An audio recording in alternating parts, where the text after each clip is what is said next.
नमस्ते।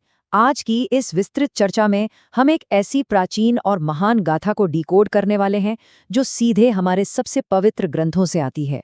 मतलब ये सिर्फ एक कहानी नहीं है, बल्कि शक्ति, कर्तव्य और निस्वार्थ समर्पण का शायद सबसे बड़ा प्रतीक है। तो चलिए हनुमान जी की इस पूरी यात्रा को आज एकदम करीब से समझते हैं। एक ऐसा समर्पित योद्धा जिसकी भक्ति इतनी अटूट थी कि उसने अपना ही सीना चीर दिया। सुनने में ही रोंगटे खड़े हो जाते हैं ना। तो बिना किसी देरी के गहराई में उतरते हैं और शुरुआत से इस महागाथा की जड़ों को टटोलते हैं। भाग 1, जन्म और बचपन की लीलाएं, महाकाव्य की शुरुआत। अब देखिए, इस पूरी गाथा की शुरुआत होती है एक बहुत बड़े संकट से। बहुत समय पहले की बात है, जब धरती पर अधर्म तेजी से बढ़ रहा था, राक्षसों का आतंक हर तरफ था। तब देवताओं ने मिलकर भगवान शिव से प्रार्थना की। और ठीक उसी समय वानर राज केसरी और माता अंजना भगवान शिव की कठोर तपस्या में लीन थे। उनकी इसी अटूट भक्ति से प्रसन्न होकर शिव जी ने उन्हें एक दिव्य पुत्र का वरदान दिया। और जब इस तेजस्वी बालक का जन्म हुआ ना, तो कहते हैं कि पूरा आकाश एक अलौकिक प्रकाश से जगमगा उठा था। देवताओं ने आसमान से फूल बरसाए। साफ था, ये कोई साधारण जन्म तो बिल्कुल नहीं था।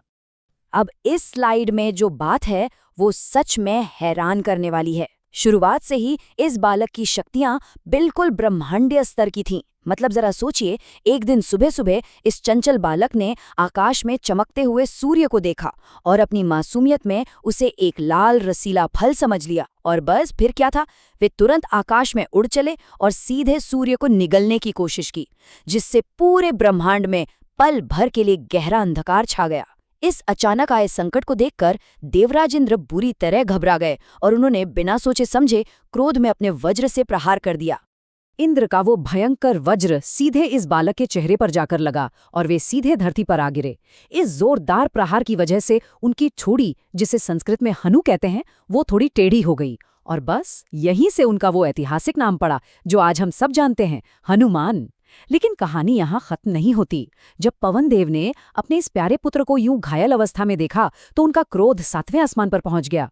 उन्होंने पूरी पृथ्वी का वायु प्रवाह यानी हवा ही रोक दी। सांस न मिलने की वजह से सृष्टि के सारे जीव तड़पने लगे। और यहीं से शुरू होता है भाग 2, वरदान और श्राप, शक्तियों की विस्मृति। अब पवनदेव के उस भयंकर क्रोध को शांत करने और पूरी सृष्टि को बचाने के लिए सभी देवताओं को एक साथ आना ही पड़ा। उन्होंने मिलकर हनुमान जी को कई सारे असीम वरदान दिए। ब्रह्मा जी ने उन्हें सभी अस्त्र शस्त्रों से सुरक्षित कर दिया। खुद इंद्रदेव ने वरदान दिया कि उनका वज्र भी अब उन पर बेअसर रहेगा। अग्निदेव ने कहा कि आग उन्हें कभी जला नहीं सकेगी। वरुण देव ने जल में अजेय बना दिया और सूर्यदेव ने उन्हें ब्रह्मांड के सबसे सर्वोच्च ज्ञान और विद्या का वरदान दिया। मतलब इन सभी वरदानों ने मिलकर उन्हें सचमुच अजेय, एकदम इनविंसिबल बना दिया था। लेकिन देखिए, अत्यधिक शक्ति और बचपन की चंचलता का एक भारी परिणाम भी होता है। अपनी इन असीमित शक्तियों के कारण वे ऋषियों की तपस्या भंग करने लगे, जंगलों में थोड़ा उत्पात मचाने लगे। और इसी से तंग आकर ऋषियों ने उन्हें एक श्राप दे दिया कि वे अपनी इन सारी शक्तियों को पूरी तरह भूल जाएंगे। और ये शक्तियां उन्हें तभी वापस याद आएंगी जब कोई दूसरा व्यक्ति उन्हें उनकी असली क्षमता का स्मरण कराएगा। पूरी कहानी में ये जो श्राप है ना, ये आगे चलकर एक बहुत बड़ा टर्निंग पॉइंट बनता है। भाग 3, श्री राम से भेंट, एक ऐतिहासिक मिलन। अहंकारी रावण द्वारा माता सीता के हरण के बाद भगवान राम और लक्ष्मण उन्हें खोजते हुए जंगलों में भटक रहे थे। उस समय हनुमान जी सुग्रीव के मंत्री हुआ करते थे, तो उन्होंने एक ब्राह्मण का वेश बनाया और इन 2 तपस्वियों से पूछताछ करने पहुंच गए। लेकिन जैसे ही उन्होंने भगवान राम को करीब से देखा, उनका वो सारा आवरण, वो सारा वेश हट गया। उनके हृदय में एक ऐसी अद्भुत शांति जाग उठी कि वे तुरंत समझ गए, यही तो उनके प्रभु हैं। बिना एक भी क्षण गवाए उन्होंने सीधे राम जी के चरण पकड़ लिए और अपना पूरा जीवन, अपना हर एक पल उनकी सेवा में समर्पित कर दिया। अब बढ़ते हैं भाग 4 की ओर, माता सीता की खोज और लंका दहन। राम जी और सुग्रीव की मित्रता हो जाती है और माता सीता को खोजने का ये महाअभियान दक्षिण दिशा की तरफ तेजी से बढ़ता है। समुद्र तट पर पहुंचकर जटायु के भाई संपाति से एक बहुत ही महत्वपूर्ण सूचना मिलती है कि माता सीता लंका में है।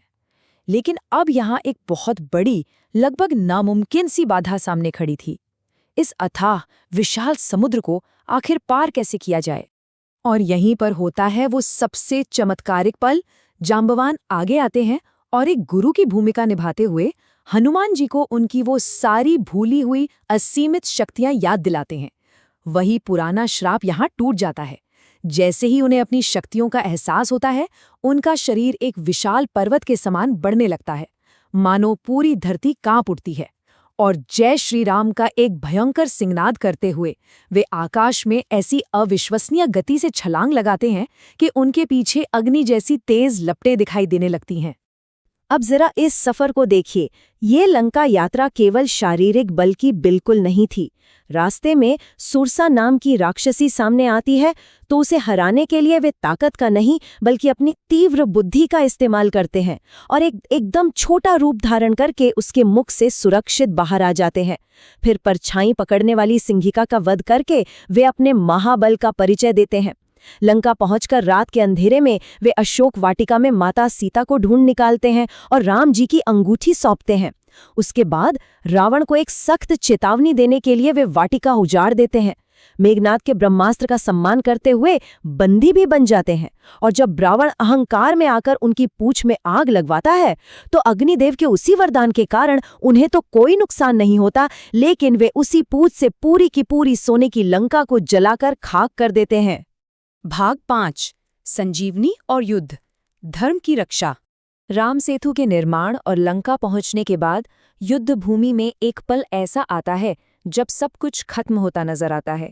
मेघनाद के एक भयानक शक्ति बाण से लक्ष्मण जी मूर्छित हो जाते हैं।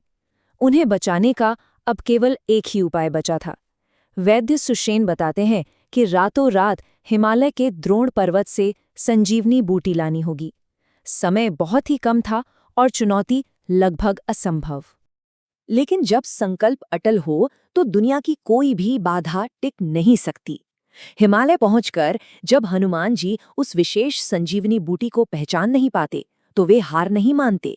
किसी भी तरह की देरी न हो इसके लिए वे पूरा का पूरा द्रोण पर्वत ही जड़ से उखाड़ लेते हैं और उसे हवा में उड़ाते हुए सीधे युद्ध भूमि में ले आते हैं।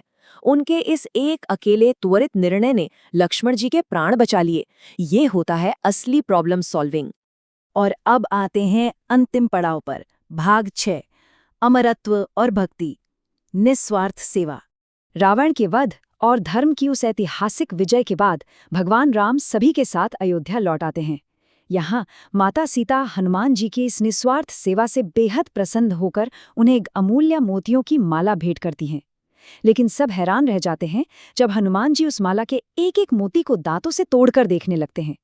जब दरबार में मौजूद लोग इस अजीब से व्यवहार का कारण पूछते हैं तो वे एक ऐसा उत्तर देते हैं जिसका वजन आज भी हम महसूस कर सकते हैं। वे कहते हैं, मैं देख रहा हूं कि इसमें मेरे प्रभु श्री राम हैं या नहीं।